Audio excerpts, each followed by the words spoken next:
Guys, good morning. Minsan masarap din mag-isa no?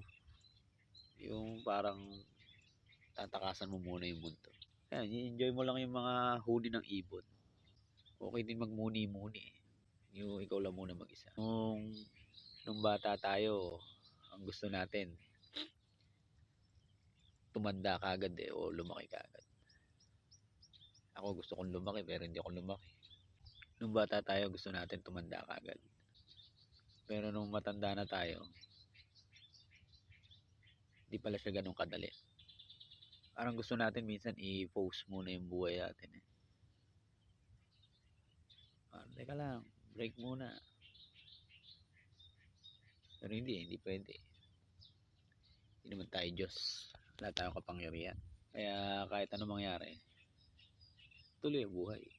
Kahit gaano kabigat yung problema mo, o kahit gaano kalaki, mas malaki pa rin yung Diyos na pinaglilingkuran natin. Kaya kapit lang. May awa si Lord. Sabi nga nung narinig ko,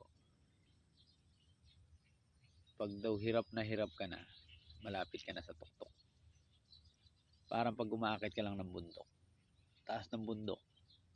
Pero pag yung time na sobrang hirap ka na pagod ka na, isa lang ibig sabihin nun, malapit ka na sa tuktok.